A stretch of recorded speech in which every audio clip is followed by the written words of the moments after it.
Assalamualaikum warahmatullahi wabarakatuh. Salah satu di antara alamatul kubra, 10 tanda-tanda besar kiamat, yakni ad-dukhan, kabut asap, dari Abdullah bin Mulaikah yang berkata, aku berangkat pagi-pagi untuk menemui Ibnu Abbas radhiyallahu anhuma pada suatu hari. Lantas dia berkata, ma nimtul barihah hatta asbahtu. Aku tidak tidur malam ini sampai pagi. Aku bertanya, mengapa? Ibnu Abbas menjawab, qalu tala'al kawkabu dhudzanab fakhashitu ayyakuna ad-dajjalu qad taraq wa manimtu hatta asbahtu. Orang-orang berkata, bintang yang berekor muncul malam tadi. Aku khawatir bahwa ad-dukhan sudah muncul.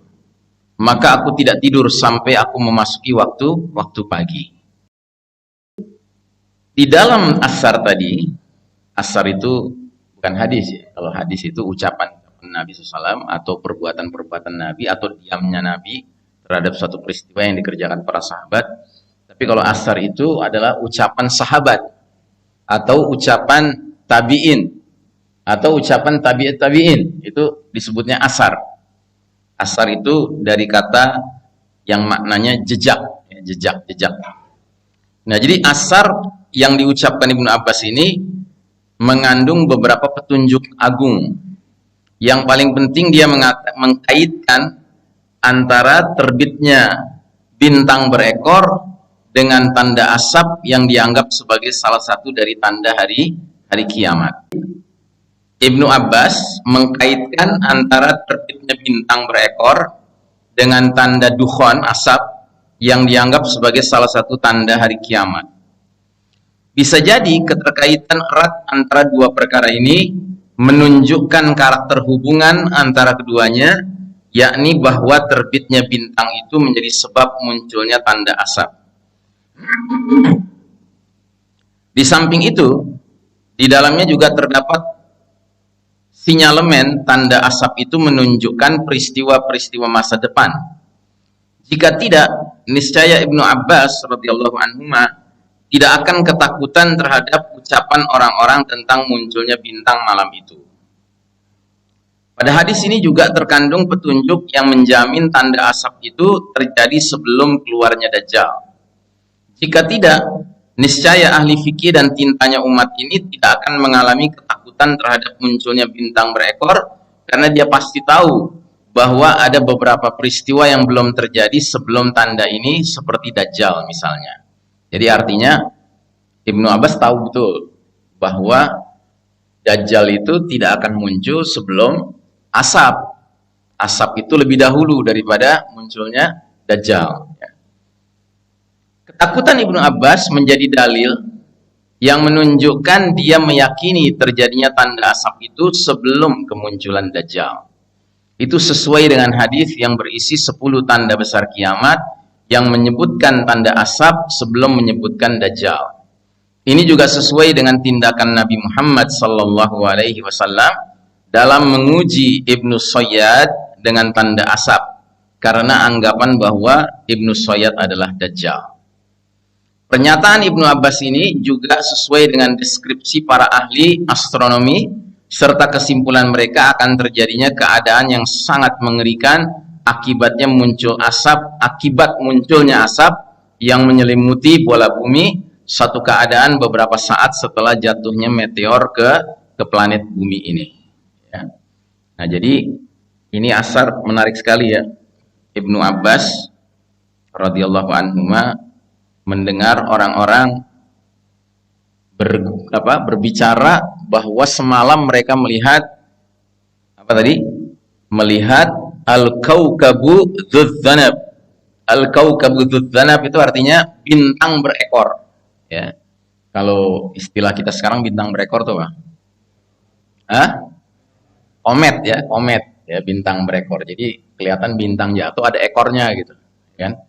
Nah, jadi rupanya ini termasuk perkara yang oleh Ibnu Abbas sangat diyakini merupakan tanda sebelum peristiwa-peristiwa besar di akhir zaman terjadi. Dan ini menunjukkan betapa para sahabat itu sangat sensitif dengan alamatus sa'ah, tanda-tanda sudah dekatnya hari kiamat. Bayangkan, ya. Ini Ibnu Abbas ini generasi sahabat gitu loh. Generasi yang ketemu langsung dengan Nabi Muhammad sallallahu alaihi wasallam. Nabi sudah wafat, tiba-tiba suatu malam ada rumor gitu ya. Orang-orang bercerita bahwa semalam melihat bintang berekor. Dan itu menyebabkan Ibnu Abbas tidak bisa tidur semalaman. Ya, karena khawatir ini pertanda di antara tanda-tanda yang berkaitan dengan 10 tanda besar kiamat. Coba bayangkan. Ya. Ini padahal generasi awal, generasi awal umat ini, kan? Yang artinya apa? Masih banyak alamatus sa'ah, tanda-tanda kiamat yang masuk kategori alamatus sugro, tanda-tanda kecil, belum bermunculan. Tapi karena ini sudah muncul, Ibnu Abbas sampai nggak bisa tidur sepanjang malam, karena khawatir, wah ini tanda, sebentar lagi Dukhon datang. Dan kalau Dukhon datang berarti tanda, sebentar lagi Dajjal keluar, ya kan? Bayangkan. Itu generasi awal umat ini. Kira-kira kita yang hidup sekarang, pantasnya bagaimana kalau melihat tanda-tanda yang seperti ini? Ya kan? Ya pantasnya kita lebih heboh, Pak. Lebih sulit tidur mestinya. Gitu. Ya kan? Tapi kan kita sekarang seperti tenang-tenang saja gitu ya, Pak ya. Padahal banyak sekali tanda-tanda yang Nabi sampaikan di masa kita sekarang ini, bahkan sudah muncul yang di zaman sahabat belum muncul. Gitu. Nah, jadi artinya apa? Artinya dengan adanya sikap Ibnu Abbas yang seperti ini, padahal beliau hidup hanya ini kejadian ini hanya beberapa tahun setelah wafatnya Nabi, ya kan? Itu begitu sensitif dengan kejadian-kejadian alam yang dia kaitkan dengan alamatus sa'ah, tanda-tanda sudah dekatnya kiamat. Ya apalagi kita, Pak. Kita ini di akhir zaman bagian khir-khirnya, Pak. Yang kalau di babak keempat injury time berarti nggak lama lagi masuk babak kelima, dan babak kelima babak apa? Kejayaan kembali Islam. Gitu. Nah, tinggal masalahnya kita siap atau tidak menerima tongkat kepemimpinan. Ketika akhirnya Allah Ta'ala takdirkan, siapa tahu di zaman kita masih hidup, ya kan? Sang pemimpin hadir, Al-Mahdi. Ya kan, the certified leader, pemimpin yang dapat sertifikasi dari Allah dan Rasulnya. Kan ini yang kita sedang antisipasi, Pak. Gitu. Makanya saya sering sampai mengingatkan lagi, kalau udah tahu Anda hidup di era menjelang Al-Mahdi muncul, ngapain masih sibuk-sibuk ngurusin uncertified leaders, pemimpin yang nggak ada sertifikasinya? Ya kan, mau tahun 2024 kek, 2028 kek, 2030 kek, gitu kan? Nggak ada urusan, Pak. Kenapa? Karena lebih baik kita serius menyambut kedatangan pemimpin yang sudah dapat sertifikasi, yaitu Al-Mahdi.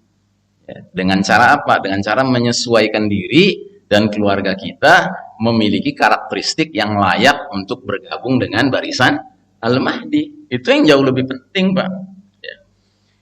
Baik, kita lanjut asar berikutnya dari Ali bin Abdullah Ibnu Abbas radhiyallahu an.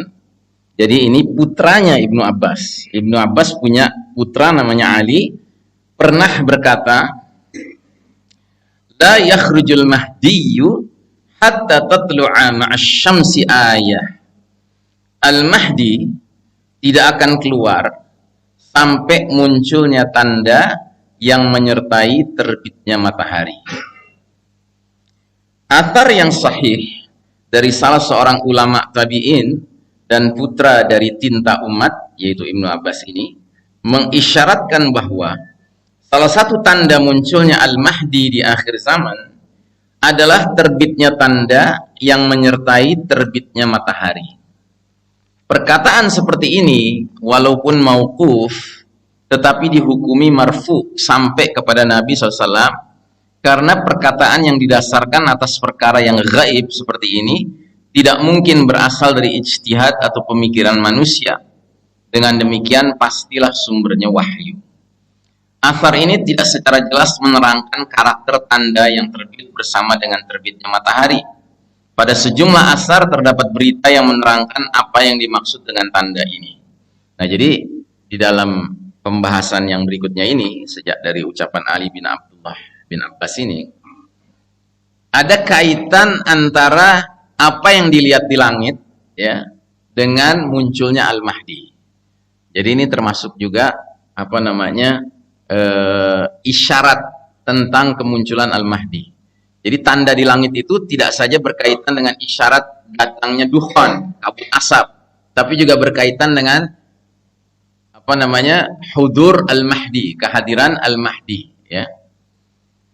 Jadi dikaitkan dengan ucapan-ucapan atau asar-asar yang lainnya. Di antaranya adalah asar yang diriwayatkan dari Husain bin Ali radhiyallahu anhuma.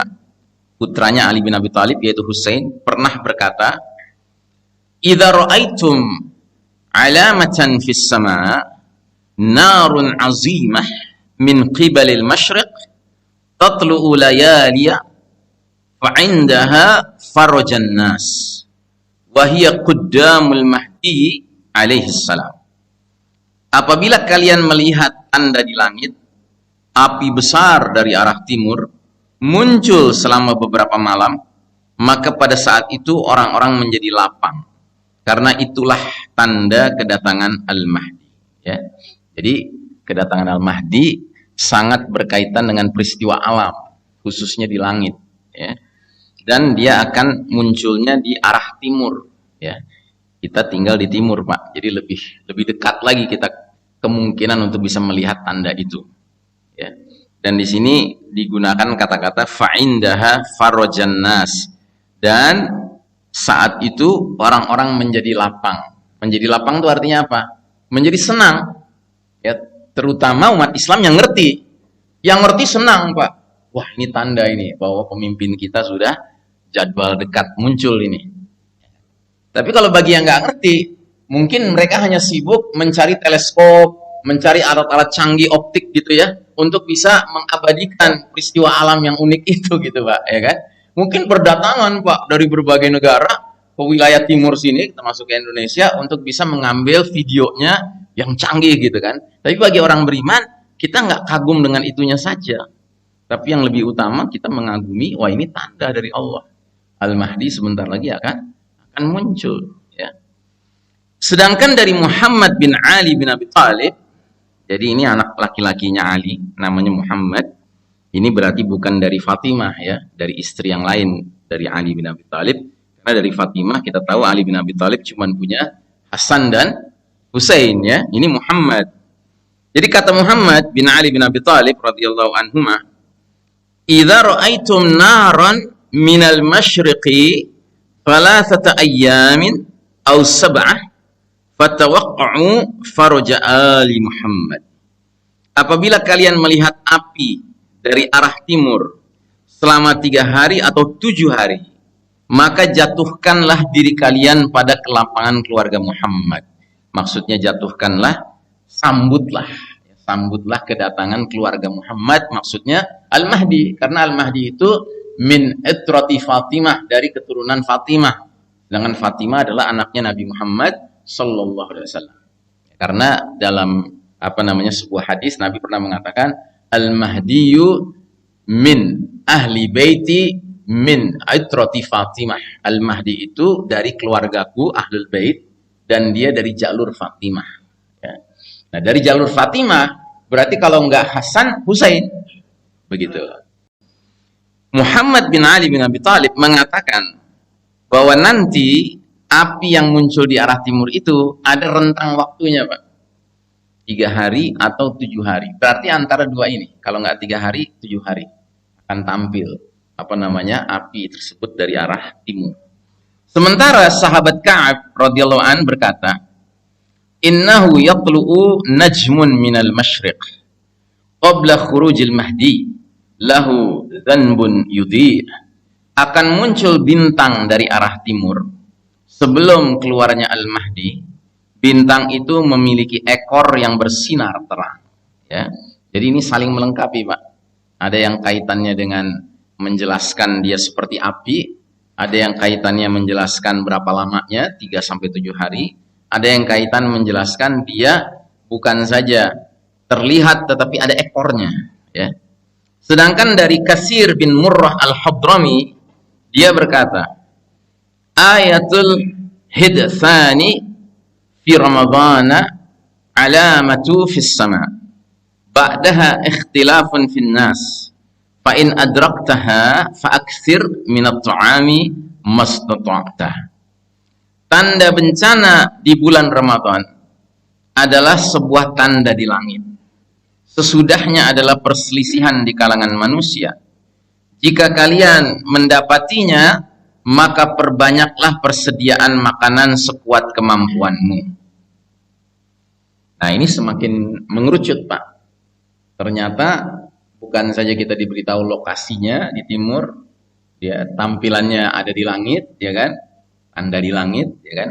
Kemudian berapa lamanya, 3 sampai 7 hari. Tetapi juga sudah lebih mengerucut di bulan Ramadan. Itu akan terjadinya di bulan Ramadan. Sedangkan dari Khalid bin Ma'dan, dia berkata, innahu satabdu ayatun umudan min nar yatlu'u min qibalil masyriq yarahu ahlul ardi kulluhum faman adraka dzalika falya'idda li ahlihi ta'ama sanah. Sesungguhnya akan nampak tanda berbentuk tonggak dari api, ya, tonggak dari api. Jadi bentuknya itu kayak tiang gitu, Pak, ya, bercahaya kayak tiang, ya, ya kayak tiang juga berarti ada ekornya kan. Terbit dari arah timur, semua penduduk bumi melihatnya. Jadi nanti dia sedemikian sedemikian jelasnya seluruh penduduk dunia ini bisa melihat. Ya, tapi sudah barang tentu mereka yang menggunakan teleskop lebih bisa melihat lagi. Dan pastinya para pengamat astronomi itu akan peduli dengan peristiwa ini. Tapi sekali lagi saya ingatkan, kalau nanti terjadi hal seperti itu, ya kan, kita jangan cuman ikut-ikutan pingin motretnya, pingin memvideonya, ya kan. Karena yang lebih penting bagi kita adalah mengantisipasi. Ini tanda bahwa kiadah kita, pemimpin kita ini sudah jadwalnya hampir muncul. Jadi jauh lebih penting bukan melakukan itu semua, Pak, tapi mempersiapkan diri dan keluarga kita. Ya, kenapa? Karena kan Nabi sudah bilang, kalau Al-Mahdi sudah muncul, apa yang harus kita kerjakan? Masih ingat? Apa yang Nabi suruh kalau Al-Mahdi muncul? Fa idza ra'aitumuhu fabay'uhu walau habban al-thalji fa innahu khalifatullah al-Mahdi. Bila kalian sudah melihat kehadiran Al-Mahdi, berbaiatlah dengannya. Karena sesungguhnya dialah khalifatullah al-Mahdi. Berbaiatlah dengannya walaupun harus merangkak-rangkak di atas salju karena dialah khalifatullah al-Mahdi. Jadi Nabi sudah isyaratkan, kalau Al-Mahdi muncul, apa kewajiban kita? Berbaiat dengannya, menyatakan kesetiaan untuk menjadi bagian dari barisannya. Karena dia pemimpin kita. Dan kalau munculnya di Mekah, gimana caranya kita baiat? Gimana caranya, Pak? Ya sebelum baiat ada hal yang harus kita kerjakan, apa? Hijrah. Kita harus pindah ke sana, Pak, untuk gabung dengan barisannya. Nah, ini kan nggak kebayang sama kita selama ini kan? Jadi kalau kita bicara hijrah, Pak, hijrah itu kewajiban yang ada lagi nanti. Hijrahnya kemana? Ya ke tempat di mana pemimpin kita berada. Makanya kalau kita ingin diizinkan Allah nantinya menjadi bagian dari barisan Al-Mahdi, ya dari sekarang proposalnya sudah diajukan, Pak, ke Allah. Gitu. Jangan kita dengan alasan, masih lama kali Al-Mahdi muncul gitu kan, terus kita nggak mikirin. Ya mesti dipikirin dari sekarang, Pak. Termasuk dipikirin doanya kayak apa yang harus kita minta sama Allah. Ya Allah, izinkanlah, mudahkanlah kami bisa berbaiat dengan Al-Mahdi, yang berarti mudahkan kami bisa hijrah untuk gabung dengan Al-Mahdi, kan begitu. Ya kan? Boleh nggak kita doa kayak gitu? Boleh nggak? Ya boleh. Halal, Pak. Ya, sekalipun nggak kebayang nantinya ngerjainnya bagaimana. Tapi kalau nggak dimulai dari doa, ya nggak mungkin. Ya. Karena udah berdoa saja belum tentu dikabulkan sama Allah. Nah, apalagi nggak berdoa. Iya kan? Nah, jadi saudaraku rahimakumullah, kita lanjutkan. Semua penduduk bumi bisa melihatnya. Siapa saja yang mendapati itu, hendaklah dia persiapkan untuk keluarganya makanan selama setahun.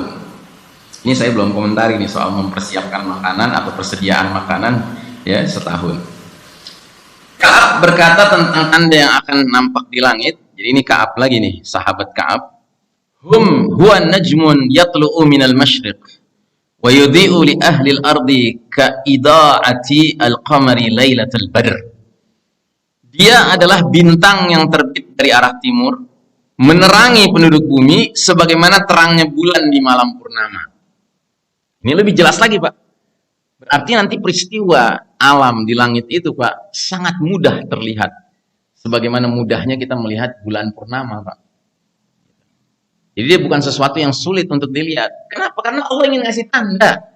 Hai umat Islam, pemimpin kalian sudah dekat ini jadwalnya. Makanya Allah ingin memberi tanda yang begitu jelas, yang begitu terang. Dari Ka'ab lagi, dia berkata, wa najmun yurma bihi yudhi'u kama yudhi'ul qamar, thumma yaltawi kama taltawi al-hiyyah, hatta yakada ra'saha yaltaqiyan, wa najmu alladhi yurma bihi shihabun yanqaddu minas sama' ma'aha sawtun shadid, hatta yaqa'a fil masyriq, wa yusibu an-nasu minhu bala'un shadid. Dan sebuah bintang yang dilemparkan menerangi sebagaimana meneranginya bulan. Kemudian bintang itu menggulung dirinya sebagaimana menggulungnya ular, sehingga kedua ujungnya hampir bertemu. Dan bintang yang dilemparkan dengannya menjadi panah yang menukik dari langit, diiringi dengan suara yang keras, hingga jatuh di wilayah timur, malapetaka besar menimpa manusia karenanya. Jadi ini bahkan lebih unik lagi ini. Bukan saja dijelaskan bintang itu bisa terlihat, tapi ada yang unik dari bintang itu. Jadi dia menggulung gitu. Jadi dia kayak apa ya? Kalau orang Inggris nyebutnya swirling ya. Apa namanya? Apa swirling tuh? Apa? Jadi gini, muter-muter gini, Pak. Jadi kelihatan kayak apa namanya? Kayak ya gitu, muter-muter dan hampir ketemu ujungnya satu dengan lainnya. Terus tiba-tiba ya bintang yang dilemparkan dengannya menjadi panah yang menukik dari langit. Tiba-tiba dia menukik gitu, menukik diiringi suara yang keras hingga jatuh di wilayah timur, malapetaka besar menimpa manusia karenanya ya. Jadi ini peristiwa alam yang bahkan disertai dengan munculnya malapetaka. Nah ini kita coba baca apa komentar penulis kitab ini. Informasi yang dipaparkan oleh sejumlah asar ini, asar-asar yang diriwayatkan dari ulama salafus saleh, baik dari kalangan sahabat atau tabi'in, maupun selain mereka, menambah jelas dua asar yang sahih dari Ibnu Abbas radhiyallahu anhuma dan putranya Ali. Semuanya menguatkan apa yang saya paparkan, yakni bahwa ada keterkaitan erat antara bintang yang menghunjam bumi dengan tanda asap. Sebagiannya secara jelas menyatakan jatuhnya, dan sebagiannya menggambarkan sifat-sifat bintang ini sebelum jatuhnya, bahwa bintang itu beredar di orbit bumi atau dekat dari orbit bumi selama beberapa hari, dan menerangi bumi karena dekatnya hingga menyerupai terangnya bulan. Sebagian dari asar-asar ini mengisyaratkan adanya dampak kerusakan luar biasa akibat jatuhnya bintang ini ke bumi, sampai pada tingkatan bahwa sebagiannya memaparkan perlunya mempersiapkan persediaan makanan untuk setahun penuh. Masya Allah. Jadi ini termasuk yang apa namanya perlu jadi perhatian kita, Pak, karena asar-asarnya sampai mengisyaratkan, kalau kata Kasir tadi kan, perbanyaklah persediaan makanan sekuat kemampuanmu. Tapi kalau kata Khalid bin Ma'dan sampai disebutkan rentang waktunya, persiapkan untuk keluarga kalian makanan selama setahun. Berarti apa? Efek dari kejadian ini akan menimbulkan hal-hal yang menyebabkan kita sulit dapat makanan, Pak. Ya. Yang itu berarti kita harus punya persediaan. Ya. Jadi di bunker rumah gitu ada persediaan makanan buat setahun. Bukan 900 miliar rupiah, bukan. Ya kan? Cash lagi, nggak ada gunanya, Pak. Uang cash nggak ada gunanya, Pak, kalau sudah malapetaka. Ya, kalau sudah malapetaka, uang cash nggak ada gunanya, Pak. Ya kan, yang diperlukan itu hal-hal yang sifatnya in natura, ya, yang benar-benar apa namanya bisa dimanfaatkan, intrinsic value, dia punya nilai yang memang membawa manfaat, ya kan? Ya seperti kacang-kacangan, ya kan? Itu sesuatu yang bisa dipelihara, korma, ya kan? Itu sesuatu yang bisa dipelihara dan dia bermanfaat. Ya untuk apa ya? Untuk melanjutkan, melangsungkan kehidupan kita. Karena kita perlu makanan, ya air minum, ya kan? Kita harus punya sumber mata air, ya kan? Asar-asar dengan penyifatan seperti ini sesuai dengan keterangannya dengan apa yang digambarkan oleh kalangan astronom tentang jatuhnya meteor ke bumi. Jadi ini semua semakin cocok dengan gambaran para ahli astronomi jika ada meteor yang menghantam planet kita, ya akan menimbulkan ya malapetaka, bencana, ya. Makanya tadi kalau kata Ka'ab, ya kan, bahasa yang dia gunakan, ma'aha sautun syadidun. Ya, bersamaan dengan menukiknya tadi bintang itu ada suara keras yang muncul hingga jatuh di wilayah timur, dan karena itu yusibun nasu minhu bala'un syadid, dan akan timbul malapetaka besar menimpa manusia karenanya, ya. Penjelasan. Terus dikaitkan dengan surat At-Tur, surat 52 ayat 44, ya. Yang artinya jika mereka melihat sebagian dari langit gugur, mereka akan mengatakan itu adalah awan yang bertumpuk-tumpuk, ya. Penjelasan ayat ini walaupun berbicara tentang sikap orang-orang kafir yang kafir Quraisy yang berpaling menolak kebenaran sebagaimana yang dituturkan beberapa ulama ahli tafsir dan mengandung ancaman untuk mereka, akan tetapi di dalamnya juga terdapat petunjuk yang menakjubkan, yakni keterkaitan antara potongan besar berupa bebatuan yang jatuh dengan awan hitam yang tebal dan bertumpuk-tumpuk. Makna ini telah dipaparkan oleh sejumlah astronom dengan ucapan mereka, sesungguhnya jatuhnya meteor ke bumi cukup menciptakan awan yang berat dengan asap yang bertumpuk-tumpuk yang menutupi pandangan ke arah matahari, baik secara parsial maupun secara total. Dengannya kita dapat mencermati seberapa mirip kejadian ini dan seberapa tepat kesesuaiannya antara pernyataan para astronom dengan apa yang disebutkan oleh ayat tersebut tentang akibat jatuhnya potongan dari langit. Demikian juga dengan apa yang dituturkan ayat-ayat pada surat Ad-Dukhan, bahwa asap menyelimuti bumi, menutupi pandangan mata penduduknya, dan di dalamnya terdapat siksa yang menyakitkan. Masih ingat hadis Nabi mengatakan, Dukhan, kabut asap, akan menyelimuti seluruh wilayah timur, seluruh wilayah barat. Di seluruh planet bumi kita ini akan tertutupi arba'ina yauman wa arba'ina lailah, 40 hari 40 malam. Dan uniknya asap ini seperti punya kemampuan membedakan manusia. Jadi kata Nabi, orang-orang beriman yang terpapar kabut asap ini cuma mengalami zukmah. Zukmah itu pilek, bersin-bersin, ya, flu, cuman sebatas itu. Tapi orang kafir dan orang munafik yang terpapar kabut asap ini, kata Nabi, badannya membengkak dan keluar cairan-cairan dari lubang tubuhnya, dari telinganya, dari hidungnya, dari duburnya, ya kan? Mengerikan sekali, ya. Nah, ayat dengan penggambaran seperti ini seolah-olah mengisyaratkan pada beberapa peristiwa yang akan terjadi dan akan dialami manusia secara nyata. Inilah yang tidak pernah dialami kaum kafir Quraisy, ya. Masya Allah. Nah, jadi saudaraku rahimakumullah, untuk hari ini kita cukupkan sekian. Jadi ini intinya kita membicarakan tentang salah satu peristiwa alam yang akan terjadi menjelang tanda-tanda besar bermunculan. Dan termasuk tanda besar itu bukan saja Dukhan, bukan saja Dajjal, tetapi termasuk munculnya Al-Mahdi. Al-Mahdi itu pemimpin kita, dan Al-Mahdi bukan tanda besar, ya. Al-Mahdi itu tanda kecil, ya, tidak termasuk 10 tanda besar, tetapi kemunculan Al-Mahdi berdekatan dengan kemunculan tanda-tanda besar, Pak. Makanya di satu sisi kita senang dengan datangnya Al-Mahdi, karena berarti kita tidak lagi menjadi umat yang seperti sekarang, Pak, anak-anak ayam kehilangan induk. Kita kan sekarang kayak umat anak-anak ayam kehilangan induk, Pak. Tiap tahun beda melulu gitu. Ya, kalau Idul Fitri beda masih wajar, Pak. Idul Adha beda. Gitu. Padahal tempat hajinya kan cuma satu. Namanya Hari Raya Haji, kan mestinya satu. Gitu. Yang dilihat bukan bulan, yang dilihat peristiwa hajinya. Gitu. Kenapa bisa begitu kita sekarang? Ya karena we are a leaderless ummah. Kita ini umat yang nggak punya pemimpin, Pak.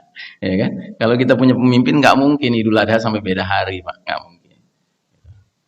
Demikian barangkali, ya. Mudah-mudahan apa yang kita bicarakan ini tidak membuat Bapak, saudara sekalian, makan nggak kenyang, tidur nggak nyenyak, ya kan? tapi justru semakin mempersiapkan diri. Karena jujur kita tidak tahu kapan Al-Mahdi akan hadir.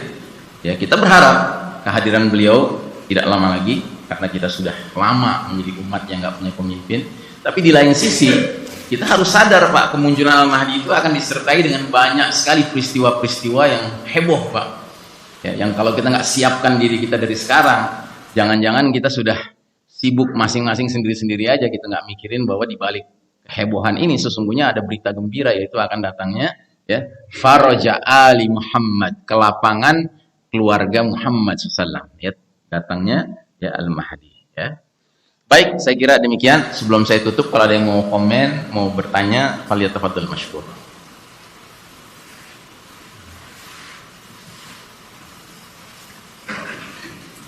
Baik, kalau tidak ada berarti kita cukupkan ya. Mudah-mudahan Allah Ta'ala memberkahi majelis kita pagi hari ini ya. Kita tutup dengan doa kifaratul majlis. Subhanakallahumma wa bihamdika asyhadu an la ilaha illa anta astaghfiruka wa atubu ilaik. Walhamdulillahirabbil alamin. Wassalamualaikum warahmatullahi wabarakatuh.